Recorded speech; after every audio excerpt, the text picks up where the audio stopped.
Hello everyone and welcome back to another book review. Today I am going to be reviewing a medieval book of beasts, The Second Family Bestiary, and this is by Willene B. So I got this book through interlibrary loan and I wasn't really sure what to expect when I got this book, and what I got was a very academic treatment of a specific type of bestiary that was common in 12th century Northern Europe. So I'm going to be talking about what I read in this book, some interesting facts or things or connections that I found to my other reading, as well as what you can expect when you get this book. So if you choose to purchase it, you're not surprised and you know exactly what you are getting. So let's start by talking about what's in this book, some connections I found, and then what you can expect when you get this book and when you decide to read it. I say when. So as mentioned, I only checked this out, or I only placed the interlibrary hold because it mentioned bestiaries, and I've kind of been on this medieval art and medieval thought kick. So I decided this would be a great place to start. And what I got, as mentioned, was a very academic treatment of the subject. So this book is not for beginners, and I'll just kind of show you the page. And I want to say right at the start that any errors I say in this review are my fault and probably not the fault of the author, Willene B. It is just my interpretation of the text. So it's quite academic, and it's designed for someone who already has a lot of familiarity with the topic at hand. So if you're looking for a beginner book, this is probably not the book for you. This book is divided into three major sections, which I will break down further. The first is commentary, which has 9 chapters, which discuss the bestiaries, what they are, what is in the books, different assumptions that have come through the study of these bestiaries, how the illustrations were done, who owned them, just all commentary and thought around the bestiaries in and of themselves, so you know what you're getting into. The second part, they call it edition and translation, is an actual text of one of these bestiaries. This was very, very interesting, but right off the bat, just so you know, it is in Latin and English. Now, I do not speak Latin. I do not read Latin. Other than a unit I took in my high school English class, I have very little exposure to Latin. They do have English translation, but I think this section would be most enjoyed by someone who had understanding in both languages, and the book is definitely aimed at people with the assumption that you have a base knowledge in Latin. However, I still read this section, just the English side. The texts are side by side. We have Latin on this side, English on this side, so you can compare the two side by side if you are the intended audience and actually understand or can speak or read both of these languages. Finally, we have the catalog of Second Family Bestiary manuscripts. This I truly just skimmed, but this is also followed by the appendices, which contains the illustrations, which is truly the third section of the book in my opinion.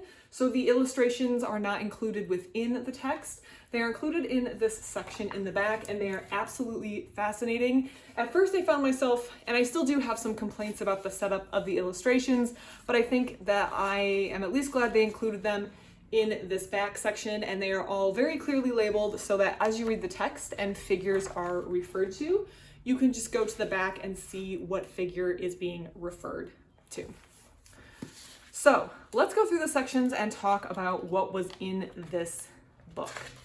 So the author starts very simply by asking what is a bestiary, and the author focuses very, very quickly into the definition that they want to use.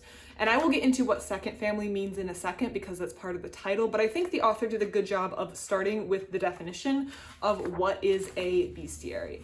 So she or he, Clark, the author, narrows in on the focus, and this is on page 10 for those following in at home, and says, in the present study, the term bestiary refers to a medieval beast book in the Physiologus tradition. The Physiologus is an early Christian animal book that a lot of these bestiaries derived or pulled information from, along several other texts.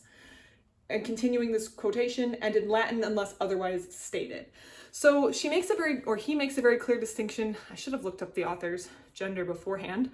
Between encyclopedias, which were kind of more closely tied to just facts and information, versus these bestiaries, which came from were derived from a very specific subset of texts that were used to build these bestiaries. And they particularly had a moralizing purpose, a ethical and moral story behind each of the animals, and were written in Latin, at least the author here has it. The vernacular bestiaries are a separate beast, no pun intended, that the author is going to discuss or thinks should be treated separately. So the author narrows in very quickly on the definition that they're going to be using, so there's no confusion. And they do note that in maybe the casual language, the casual speech we all use, any collection of encyclopedias or a text that talks about animals will sometimes have the term bestiary applied to it, and that's not the context the author wants to talk in. And I can expect that because this very clearly off the bat is an academic text, so you know what you're getting into and you expect that level of focus. The second family, and this is where I may make mistakes, so if you are better versed in this topic than me, you can feel free to leave corrections in the comment section below, is a subset. So the bestiaries have been divided, and there were some scholars who did research in which ones were more closely linked to each other than others. They usually come from a very distinct time frame and reference very specific source text. So the Physiologus is kind of one of the source texts, but they also use different other source texts to build the bestiary. And the second family is a family, and I found a very excellent website which kind of explains this, which I will link in the description of these texts that explain how these families are grouped. So the author is zooming in not just only on bestiaries, but in this specific grouping that has been developed called the Second Family Bestiaries, which is a very specific type of these Latin bestiaries, and it is a very popular one. So these were very famous, and there is a lot of text to work from, a lot of examples that have survived, so probably makes it easier for the author to do their research and write a book on it when there's a lot surviving. The website I looked at did mention there's other families with very, very few surviving texts, and those would obviously be more difficult to talk about. The author goes on to describe that many of these are found in England, but they're in the collection seemed to be really focused on Northern Europe. That seemed to be the major focus, and the source of this was wonder and ethics. So there seemed to be a moralizing purpose behind the bestiaries, or there is, and that's why these were written. So unlike encyclopedias, where there was more of a shift to knowledge, the bestiaries were designed to edify the lay population in regards to their Christian faith. So I think the first couple sections in commentary are kind of tied together. So I'll go talk about 2 and 3, sections 2 and 3. So one was just Latin bestiaries. The next one is the Second Family Bestiary text. Third is particulars of the Second Family Bestiary text.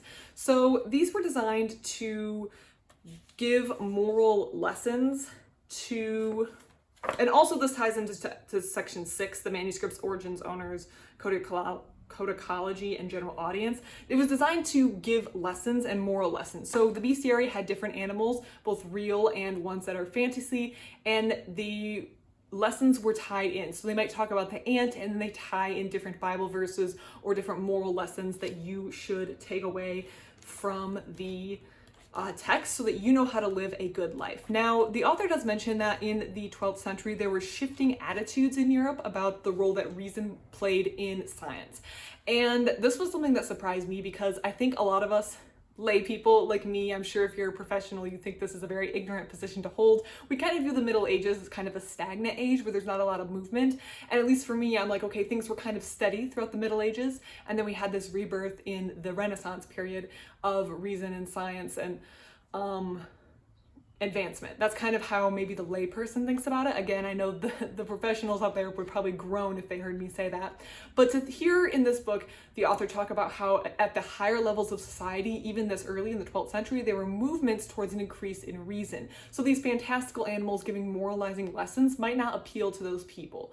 The appeal would be for the lay person who didn't have much interest in science, and the authors were trying to make moralizing and interesting lessons and describe the wonder and the miracles in the world around them to the lay audience. So the society is changing at this time, but there is still a general audience for this content, and it's the lay person, maybe the person who's less educated than, as opposed to maybe people who are involved in these sciences. The 4 moral lessons fall, again, 4 categories, 4 moral lessons fall into these categories: Christ, the devil, righteous life, and the sinful life. And throughout the book, the author does include these little tables that kind of break things up, which I did like as well. So they do talk about the different moral lessons and give descriptions. And all this commentary is really helpful for when you actually read the bestiarius section, because you're able to see the moral lessons and think about what category the lessons fall into. So we have an overview of what we're talking about, the text, the general audience at this point. Now let's talk about commentary section. Let's get back here, 4 and 5, because I think these are going to be some interesting sections I want to talk about so you have clear expectations if you get this book. Section 4 of the commentary is the illustrations, and section 5 is the illustrations in significant manuscripts. Now I want to say right now, the text does not include the illustrations at that point. So those sections don't include copies of the illustrations, and I think this might be a difference between an academic audience and a lay audience, which I would consider myself obviously to be. I have no formal training in this. So I want to see these illustrations right next to the text that talks about it. Now they are labeled with figures, so you can flip back and forth from the illustration section at the back of the book in the appendix to the figure that's being referenced in these commentary sections. But the problem is you're flipping through these quite a bit, and I want to see and compare immediately every single sentence with the picture, with the text, with the illustration, all this together. And when I started, there were a couple times though when I ran across a text that illustrated particularly the great fish, that there's legends about sailors landing on this great fish they thought to be an island, and the great fish would pull people down to the bottom of the ocean, and also sawfishes, which were another medieval fish believed to live in the ocean. And when the author was talking about these texts, I remember thinking, oh yeah, I know what these look like. I read this in the medieval and Renaissance sea monster book that I read. And then I realized that a academic audience person who is reading this book probably knows what all of these illustrations look like. So they don't need to have immediately recalled by the picture what is being talked about in the text. They know what these look like just from hearing about the illustration. Like, now we're going to talk about the lion. Now we're going to talk about the kidnap of this king. The academic audience has probably seen these so many times, they can immediately recall the illustration being referenced to mind. Well, people like me who don't have that background, unless it's a specific picture I've run across in another book, would need that reminder. So I think this is just one of those cases where the author goes in with an expectation that you have knowledge of this topic, and if you don't, that's where there can be a little bit of disconnect. Again, everything's labeled so you can flip between the two, but I think understanding the differences between the audience and that it's made for a academic audience who already has familiarity is the important thing to keep in mind. Because when I first started the chapter, I was thinking, man, do we have an allergy to showing the pictures? But then I realized that no, I'm just not the main audience, and therefore I can't really complain. But if you go to the illustration section expecting illustrations and you have this book, keep in mind you're going to need to flip to the back section to get those pictures. I also wanted to mention art because I found a lot of interesting comparisons between another book I read called Faces of Power and Piety. And if I do my job correctly, I will link that video to this video so you can go back and flip. Where a lot of times from a modern perspective, when we see medieval art, we think of it as very simplistic, and the author really takes time on several pages to talk about the art we're seeing and why it differs. And the reason it differs is because medieval artists were more concerned about maintaining the essence of the picture. Sorry, I have a cranky cat on my lap. And not about literal realism. So the first is on page 28, I thought.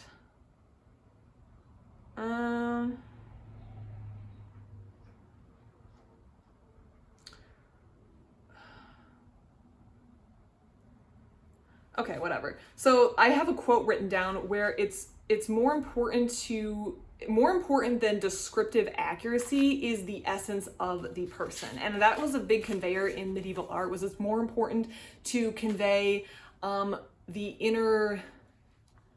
essence of the person. And that Power and Piety book described it much better for a layperson than me just repeating the same words over and over. But it's more important to just give a general essence and have maybe the clothing or the situation describe what's actually important in the text. This is also on page 54. I really hope I wrote down this page number correctly. I'm a little annoyed with myself because normally my notes are very clear. So this is on page 54. So I'm just going to read this section at the top,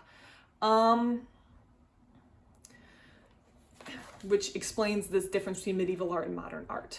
For many people today who take the truth of artifices of Renaissance perspective systems, the animal art of Latin bestiaries seemed to be extremely naive, even unskilled, or a denial of truth. But sophistication and truth in medieval art of the period of the greatest Second Family manuscript production from circa 1180 to circa 1250 reside in stylization. Stylized art reduces visual perception to constructs of pattern in line, surface elaboration, and flattened space. And I think this is the key sentence next. The success of the medieval portrayal of the world for centuries was based on the idea that stylized form focused the viewer on the essential narrative, principles, and ideas which represented truth for a particular culture. So it was more concerned with what's being represented than an accurate depiction of the animal in and of itself. So the other sections, which I'm going to spend less time on in the commentary, include past assumptions reviewed, where I think this would be more interesting to an academic audience, where the author goes through past things that were thought about these texts. That's probably, again, very interesting if you're academic or professional. For me, it was intriguing, but not necessarily riveting, I would say. Chapter 8 was Second Family Bestiary and Medieval Education. So that was an interesting, included interesting information on how these bestiaries were used in the medieval education system to teach Latin, and to teach Latin in a more entertaining and interesting way. So instead of just reading dull texts, these were interesting action and adventure stories, or there was a moral to them. So it was something a little more interesting to look forward to in your day. And the author also talks about different markings we can see in the text to help the teacher know when they wanted to ask a question or how to pronounce a certain word, which I thought was really interesting, that we can kind of see this additional hand on top of the text, the manuscript, that shows how the manuscript is being used. I felt like that was a really interesting section, even if, like me, you're not an academic. Finally, chapter 9 just discusses the decline of the Latin bestiary, so kind of moving into the next chapter. Again, that middle section is that addition and translation with the Latin and the English side by side. Very, very fascinating, but as a non-Latin educated person, the Latin section was a little less interesting to me. And then finally, we have those illustrations. So as you can tell, there's a lot of content in this book. This took me like a week to get through. This took me a long time for me to build through this text. You can see I have a lot of sticky notes. I have multiple pages of notes that I wrote down and was taking notes just to understand this. And I do want to emphasize this is geared for an academic and very specific audience. I think that's a totally fine thing. And I think it's good to challenge ourselves, especially if we're not an academic, to push ourselves into reading more difficult texts. But I think knowing that the audience isn't made for us kind of sets expectations going in. There were times in this book where I just had to just keep pushing through. There was a lot of like catalog numbers or references to things that I clearly didn't understand. And instead of getting upset that I wasn't understanding what was going on, I just kind of said, okay, this is something that makes sense to an academic audience. We're gonna keep moving along, and eventually I'll run into some more stuff that makes more sense to me. So not sure I understood everything in this book, but it was a very, very enjoyable read nonetheless, because I feel like from reading this book, I learned a lot. And when I read that text, the second portion, the Latin English side by side, I felt like I enjoyed it much more than if I had just pulled the text of that book and read that. I felt like I understood a lot more of what I was seeing in the text, and that made that middle section very, very enjoyable. The assumption of knowledge in the text is very high, so you're assuming, in the commentary section, I should clarify, they're assuming you're starting with a wide amount of knowledge, but I think even if you're starting with just a base level of knowledge of the Middle Ages, you can still have an enjoyable time reading this book, but definitely plan to take a lot of time to read through it, don't rush through it, and take plenty of notes. At least that's what helped me. I love taking notes when I read. I feel like I remember a lot more, and I felt like I got a lot more out of this text when I really slowed down and took my time with this book to enjoy everything this book had to offer. What about you? Have you read A Medieval Book of Beasts? I gotta make sure I say this title correctly. Have you seen anything about this book, or do you have anything you would like to add? Please put it in the comment section below. I love to receive it. Otherwise, thank you so much for watching this long and rambling review. I hope you have a great rest of your day.